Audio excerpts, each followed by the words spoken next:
ప్రణీత్ రావు phone tapping విషయానికి వద్దాం. Phone tapping case విషయంలో ప్రస్తుతం మరో కీలక అరెస్టు చోటు చేసుకుంది. ఈ కేసులో భూపాలపల్లి అదనపు ఎస్పీ భుజంగరావుకు సంబంధం ఉన్నట్లుగా గుర్తించారు అధికారులు. దీంతో భుజంగరావుని విచారించారు. ప్రణీత్ రావు, భుజంగరావు, తిరుపతిరావు కలిసి ట్యాపింగ్ చేసినట్లుగా గుర్తించారు. ఇంటెలిజెన్స్లో అదనపు ఎస్పీతో పాటు పొలిటికల్ వింగ్లో భుజంగరావు పనిచేశారు. విచారణకు పిలిచి ప్రశ్నించిన తర్వాత భుజంగరావును అదుపులోకి తీసుకున్నారు అధికారులు.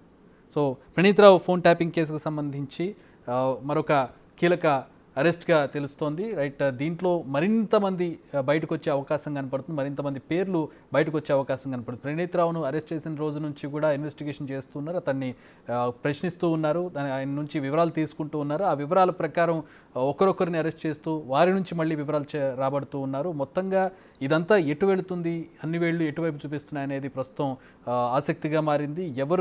ఎవరిని టార్గెట్ చేశారు, ఎవరెవరి ఫోన్లు ట్యాప్ అయ్యాయి, ఎవరెవరి వివరాలను వాళ్ళు తీసుకున్నారు అనేది కూడా త్వరలో బయటకు రాబోతోంది. రైట్, మా ప్రతినిధి రాణా లైవ్లో జాయిన్ అవుతూ ఉన్నారు. ప్రణీత్ రావు ఫోన్ ట్యాపింగ్ కేసుకు సంబంధించి రాణా, మరొక కీలక అరెస్ట్ చోటు చేసుకున్నట్టుగా తెలుస్తోంది. ఏంటి వివరాలు ఏంటి, ఇప్పటివరకు కేసుకు సంబంధించిన అప్డేట్స్ ఏంటి సోఫార్? గత ఆదివారం నుంచి నిన్నటి వరకు జరిగినటువంటి పరిణామాలు వేరు. నిన్న రాత్రి నుంచి ఇప్పటి వరకు జరుగుతున్నటువంటి వేగమైనటువంటి పరిణామాలు వేరనే చెప్పుకోవచ్చు. ఎందుకంటే నిన్న వరకు కేవలం ఒక ప్రణీత్ రావు పేరు, అలాగే సిఐల పేరు, ఎస్ఐల పేర్లు మాత్రమే బయటకు వచ్చినటువంటి నేపథ్యంలో నిన్న రాత్రి నుంచి ఏకంగా ఐపీఎస్ అధికారుల పేర్లు అనేది ఒక్కొక్కటి బయటపడుతున్నటువంటి నేపథ్యం ఏర్పడుతుంది. దానికి తగ్గట్టుగానే ప్రణీత్ రావుకి బాసులుగా వ్యవహరించినటువంటి వివిధ విభాగాల్లో ఆ యొక్క పేర్లన్నీ కూడా నిన్నటి నుంచి కూడా బయటపడుతున్నాయి. వాళ్ళ ఇళ్లలో కూడా పోలీసులు సోదాలు జరుపుతున్నప్పుడు సోదాల్లో కూడా కొన్ని కీలకమైనటువంటి డాక్యుమెంట్స్ కూడా దొరికినటువంటి నేపథ్యం ఏర్పడుతుంది. దాంతోపాటు నిన్న ఒక ఛానల్ సంబంధించినటువంటి ఎండి వాళ్ళ ఇంట్లో శ్రవణ్ కుమార్ ఇంట్లో ఏదైతే దాడులు చేసినప్పుడు కొన్ని కీలకమైనటువంటి డాక్యుమెంట్స్ అక్కడ దొరికిన తర్వాత పైగా ప్రణీత్ రావు ఇచ్చినటువంటి కన్ఫెషన్ స్టేట్మెంట్ ఆధారంగానే ఇప్పుడు మరొక కీలకమైనటువంటి అధికారిని విచారణకి పిలిచారు. ఆయన విచారణకి హాజరయ్యారు. విచారణ అయిపోయిన తర్వాత ఆయన్ని అరెస్ట్ చేసే అవకాశం ఉన్నట్టుగా మనకు సమాచారం ఉంది. ప్రస్తుతం భుజంగరావుని ఇదే పోలీస్ స్టేషన్లో తీసుకొచ్చారు. ఇప్పుడు ప్రస్తుతం ఏసీపీకి సంబంధించిన వ్యక్తులు వీళ్ళందరూ కూడా స్పెషల్ టీం ఆయనని విచారిస్తున్నటువంటి నేపథ్యం అయితే కనపడుతుంది.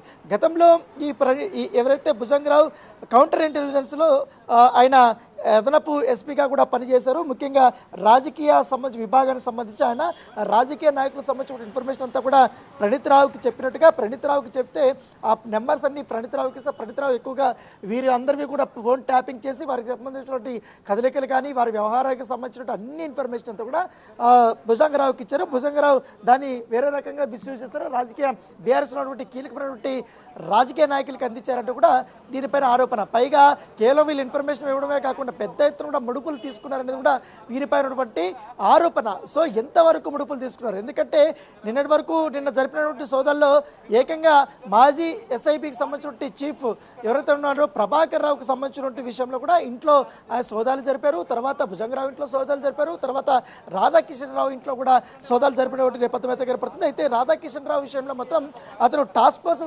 డీసీపీగా పనిచేశారు సిటీలో. ఆయన పాత్ర కూడా చాలా ప్రముఖంగా ఉంది. వీళ్ళందరూ ఒక టీం లాగా ఏర్పడి ఈ యొక్క అక్రమ వ్యవహారాలన్నీ కూడా చేశారు. దీనివల్ల కూడా వందలాది కోట్ల రూపాయలు కూడా వీరు సంపాదించుకున్నారని కూడా వీరిపైన అభియోగాలు నుంచి నేపథ్యం. అయితే ప్రణీత్ రావుని పూర్తి స్థాయిలో విచారించిన తర్వాత ఈరోజు చివరి రోజు ఏదైతే కస్టడీకి సంబంధించిన విషయంలో ఇప్పటికే కోర్టు కొన్ని అనుమతులు ఇచ్చిన నేపథ్యంలో 24 గంటలు అతన్ని కస్టడీకి పెట్టుకుని విచారించే అవకాశం. రేపు పొద్దున్నే అతన్ని కోర్టులో సబ్మిట్ చేయాలి. యాజ్ పర్ రూల్ ప్రకారం ఇవాళ 5 గంటలకే ఆయన విచారణ ముగిసాలి కానీ మొన్న జరిగినటువంటి కోర్టులో కొన్ని వాదనలు విన్న తర్వాత కోర్టు కూడా కొన్ని ప్రత్యేకమైనటువంటి పర్మిషన్స్ ఇచ్చినటువంటి నేపథ్యం పడుతుంది. సో ఇవాళ నైట్ వరకు కూడా ఆయన్ని ఇక్కడే కస్టడీలో పెట్టుకుంటారు. ఇట్లాగ నైట్లో ఆయన్ని మెజిస్ట్రేట్ ముందు కూడా హాజరుపరిచే అవకాశం ఉంది కాబట్టి రేపు ఉదయం మెజిస్ట్రేట్ వచ్చిన తర్వాత నాంపల్లి కోర్టులో అతన్ని